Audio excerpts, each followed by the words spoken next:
do the right thing. Make we live good today for a better tomorrow. Talk it out. Don't fight it out. The time by the Ministry of National Security is 6:30.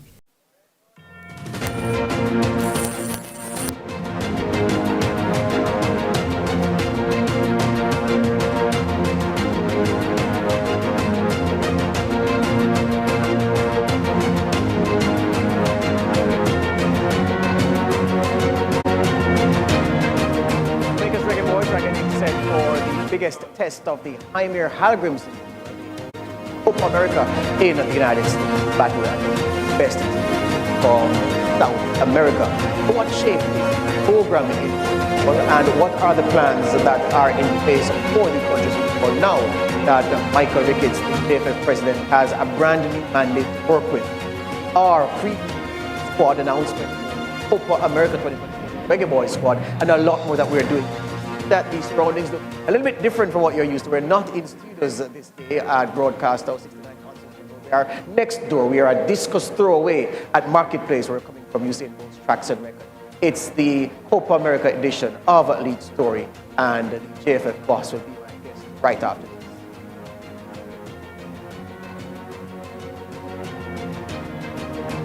All right, so here we go. Mike Ricketts, I think you can stretch and shake my hand. Thank you for being here. For sure. Excellent.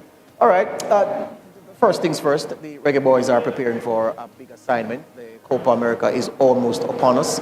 As a football fan yourself, let's not talk about you leading the administration. As a fan yourself, how are you feeling about the team that's going to represent your colors?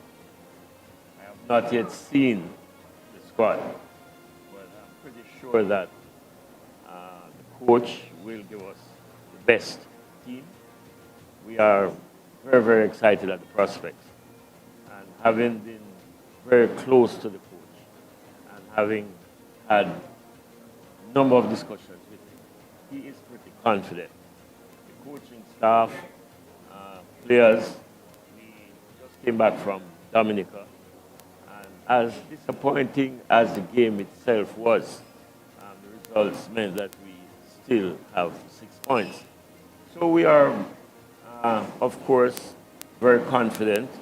I think the coach would have put a pretty decent squad together.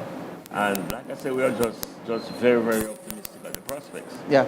You know, I unlike many people, I don't put much store in how a team performs in World Cup qualifiers, because as you very well know, World Cup qualification is not about performance, it's about results. Right. And there are 6 points, there were 6 points on offer. We have all 6, so we have nothing to complain about. In 1998, we were beaten 6-0 by Mexico and ended up going to the World Cup. Yes. So like you've said, points are what are important playing these qualifiers. Absolutely so. So those are the opening remarks of Mike Ricketts. We're coming to you from Usain Bolt's Tracks and Records, CVM TV, making you see it happen as we cover the Copa America 2024. And at the end of the evening, and the evening is set to be a rather long one, you'll have the big Reggae Boys squad reveal. The head coach, Jaime Halgrimson, will do the honors. Stay with us on CVM TV, but we have to do some administrative work and to talk about some important things with the president, and I'll take up that conversation after this break.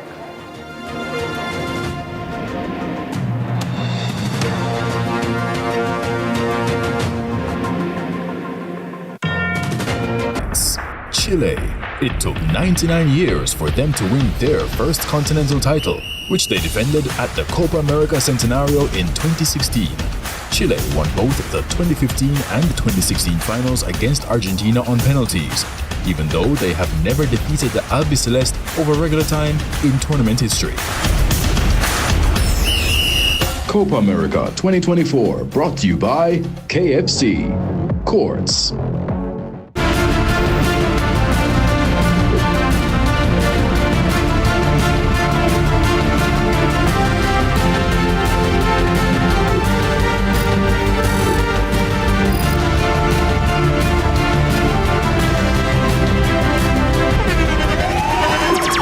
The internationally acclaimed On Stage with Winford Williams. At a new time, Saturdays at 8 p.m. on CVM TV. So much more than entertainment.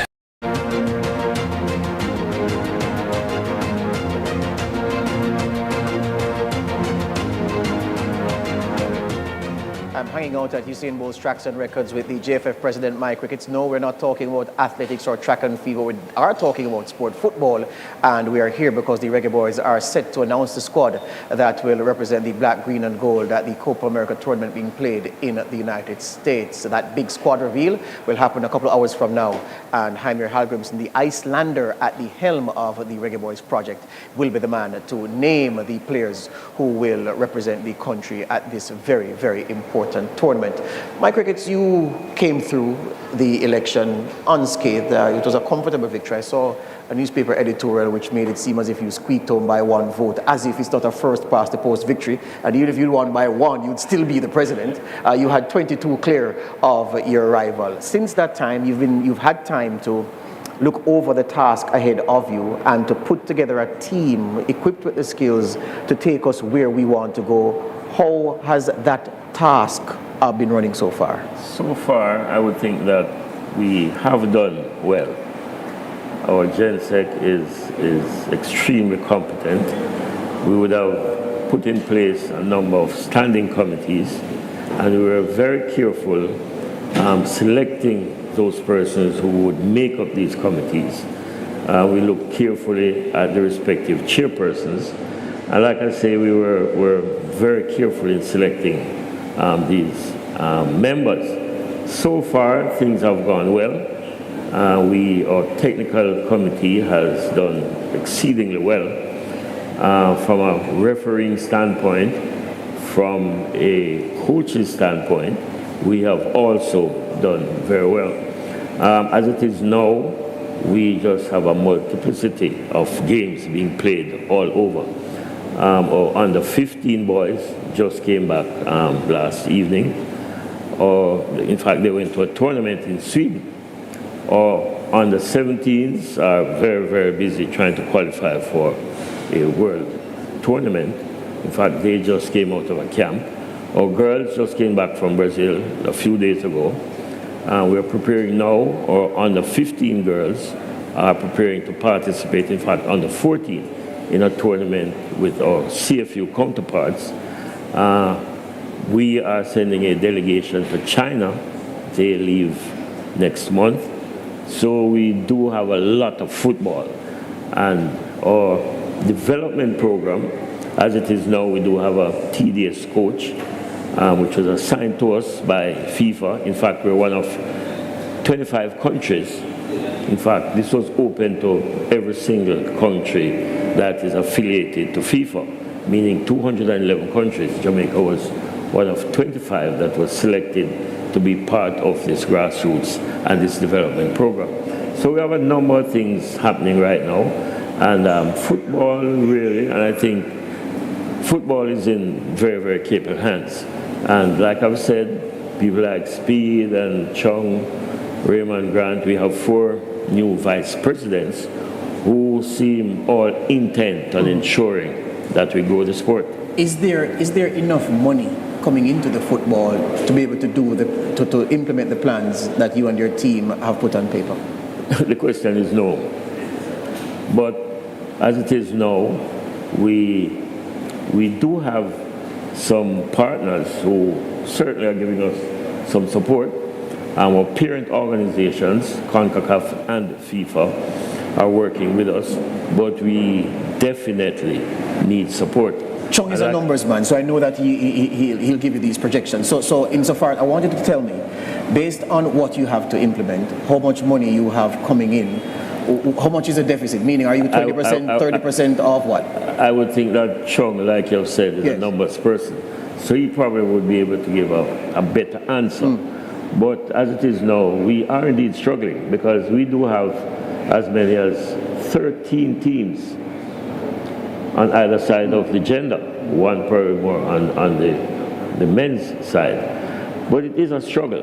But we have tried to participate in every single competition. How do you feel when you are compared to the late Captain Horace Burrell, to the extent that people make it appear as if when Burrell was in charge of the football was awash with cash. But under you, the taps have been turned off and you aren't of a profile to attract the funding necessary. Is that true? Are you a pay limitation of what the captain was? I am totally different personalities. Yes. Totally different.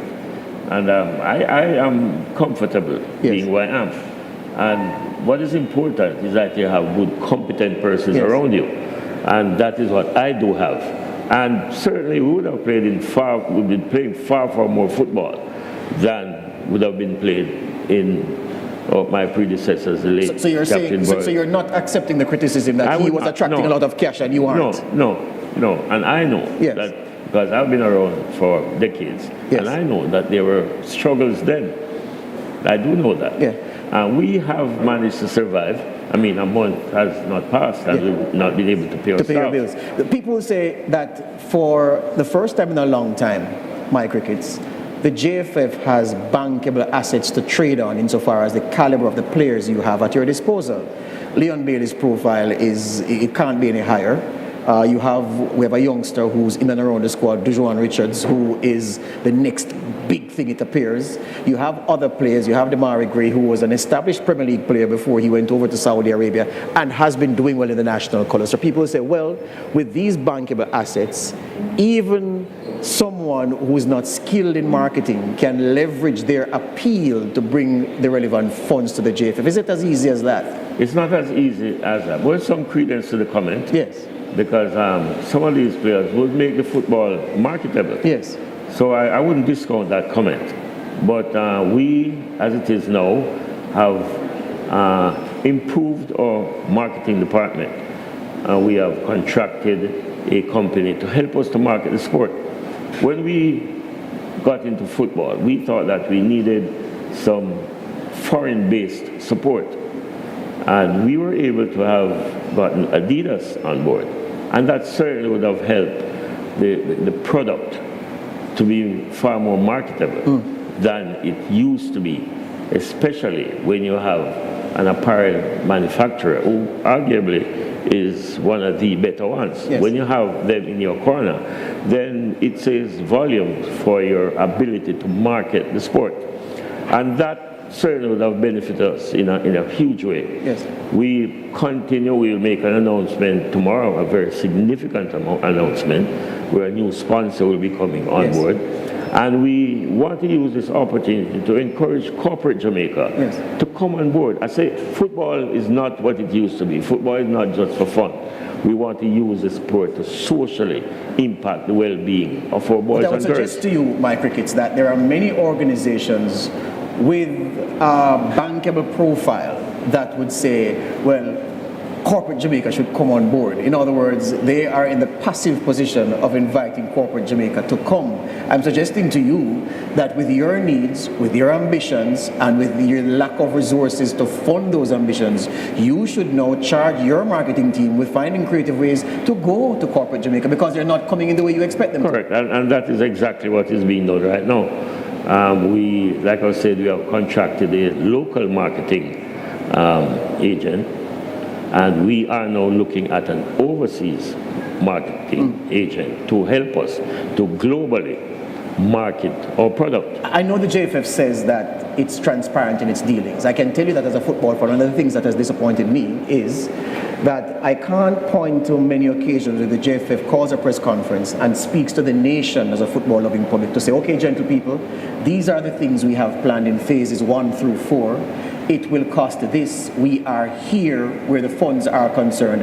This is what the deficit is. I want that transparency. Why can't the Jamaican public get that from your leadership? I mean, I've always said that we have an open door policy. Yes. That anybody who has ideas that can help, yes, we are willing to sit with you and have these discussions. I want a different answer from that, but I'll take the break and come right back. This is Lead Story. I'm speaking with the president of the Jamaica Football Federation, Michael Ricketts. Copa reveal this evening on CVM TV. Who will be in the squad? Stick around and you'll find out.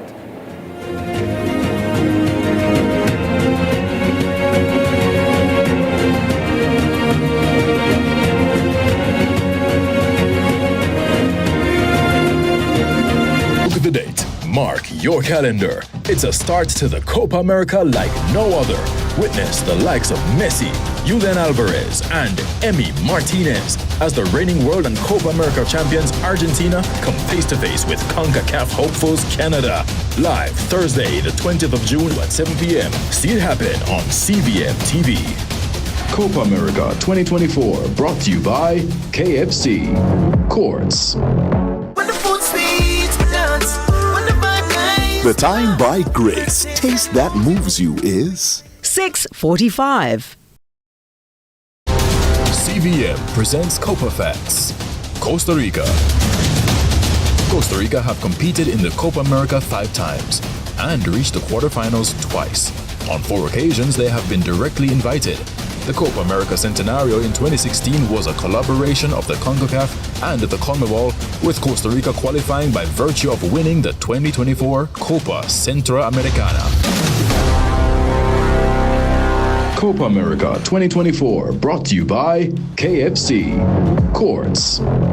Friendly reminder.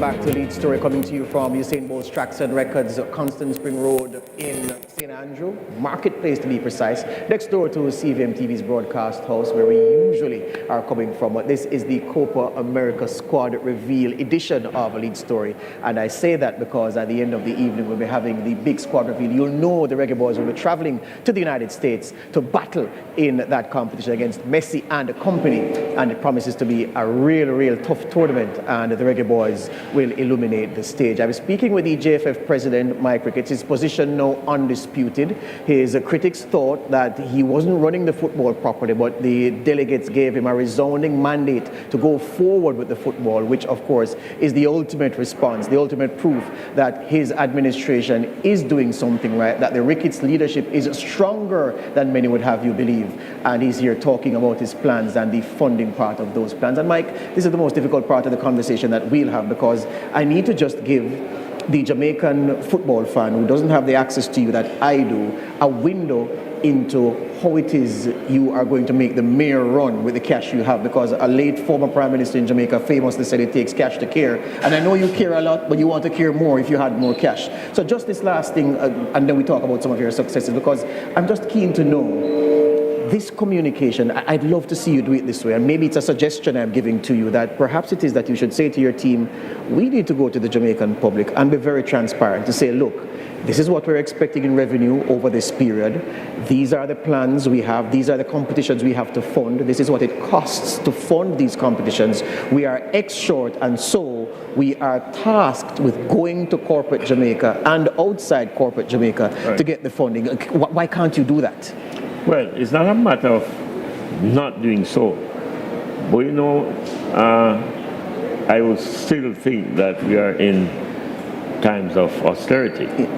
So it's not easy to get corporate Jamaica to partner with sporting organizations at this time. But I mean, we've been thinking out of the box, and we thought that if we get a marketing company on board, then they would, and probably their work was vindicated at the game last Thursday, because we thought that with that sudden change of time and with the rains, we were pleasantly surprised at the turnout, and we must give those marketing guys some credit. We are highly optimistic that they will help us to build this footballing industry. We are, like I've said, we are just supremely confident that we will do well, that we will be able to find the resources, and I just mentioned that we'll have a huge corporate entity on board as of tomorrow. So we want to get some more of those companies on board, and with our overseas partners, with of course, support from our parent organizations, I think we could very well make it. You mentioned at the top of the show the committees that you have tasked with taking care of various aspects of the football, technical committee, disciplinary committee, marketing, and so forth, right? The question then is, do you believe that relative to the previous administration you led, that you have better people in the key positions to give you the support you need to make this thing a success? And my answer is a resounding yes. Because when you look at, for example, my 4 vice presidents, yes, these are persons that are simply just loyal to the process, committed, loyal, passionate about what they do. The board now is only 11. We're coming from 32. From a bloated board to now, right? Obviously. Yes. I mean, when you have a board with 32 persons, Yeah. then it's simply not workable. Yes. It was down to 19, and it still presented challenges. Yes. Now we are at 11, Yes. which obviously is far, far more workable. That's Jesus and disciple kind of settings now. Exactly. Or a football team, or a Yes. cricket team. Or a cricket team. Yeah, man. Yes. So it's 11 of us, and I would certainly want to suggest Yes. that it's 11 committed, Yes. loyal, passionate persons Here's that are leading the football. Here's my vision for the football, my crickets, and I'll share mine to ask you yours, because when I look at the teams that we play against in CONCACAF in that final round when we get there, the Mexicos, the USAs, Costa Rica, so forth, an 11 picked at random to represent any of those teams has players who've been together from under 13, U15, U17, U21, and in that way, an identity can be forged. So players know where that player is going to run, whatever. They know a system. For Jamaica, it's different because we have 5 overseas players coming in today, then 3 coming in tomorrow. We are really able to field at this very high level a consistent 11 throughout. And of course, these players are strangers meeting players for the first time when they touch down at Norman Manley or at Sandstone and come to town. A challenge. So my vision is for this to be a thing of the past. Does that align with how you see the football longer term? Not necessarily. Yes. Because we want the best team representing us at all times. Yes. We want good, positive results. At the same time, it cannot be at the expense of your development program. And the problem I do have is that sometimes some overseas-based players are not better than the players that we have locally. But I honestly think that if you're not winning, it doesn't matter how good an administration you are. Yes. You will be deemed as having failed. Yes. If you don't get to the World Cup, if you don't perform well at CONCACAF, if you don't win CFU competitions, then the pundits will say that you have failed. It doesn't matter how good your administrative arm is. So we want to have a proper development program. And the process has actually started with the tedious FIFA rep here now, and he's here on a 2-year contract. He's going around identifying talents. And of course, we know the JFF now has set up an academy where the best of the players from all over, from every single parish, are housed at the center. And so you take the cream of the crop, yes, and you have them in an organized setting. And from there, we're expecting to grow or under 15s, grow or under 17s, grow or under 20s, and hope that may transition to the senior men's team. One of the best things that you did in your previous administration was the JFF UWI Captain Horace Burrell Center of Excellence. The best surface in the country by a country mile, obviously because it's artificial turf, But I've lost count of how many Premier League matches I would have commentated there. And the way the football was played in front of me is superior to every other surface except perhaps the National Stadium. It looked like real football, So I'm saying, as the JFF, I know people blame you for everything, how many plates are in the JFF office, how many fork and spoon, that's not your job. But they blame you for everything, just like a prime minister. So I'd like to ask though, what is in the immediate plan to get more fields of a similar nature to JFF Captain Horace Burrell Center of Excellence? So better surfaces always equals better football. It's an old adage that has been proven true. Is that in the JFF's immediate plan? Again, I want to say that's a huge deterrent to producing good players. As it is now, and I have an appointment this week, I think it's Tuesday, to meet with a government entity to discuss a lease agreement on a property that I'm pretty sure that FIFA will give us an assistance. I won't disclose that. It's on the border. Which county? It's on the border of two parishes that have done very well at football. All right. So we will meet with the municipality next week. We are, I would think, far advanced in negotiating this deal. I don't think the JFF ought to be, the offices of the JFF ought to be in urban Kingston. Yes. I don't think so.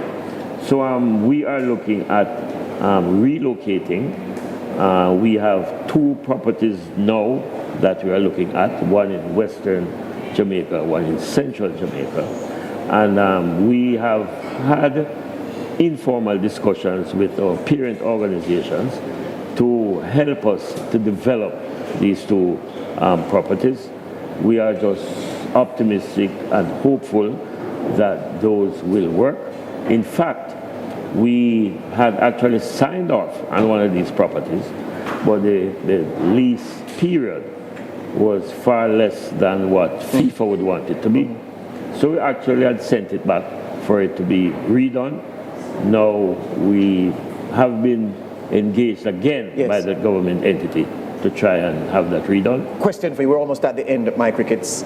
Your current term ends when? This is 2024, now when do you end? 4 years from now. 4 years, so 2028.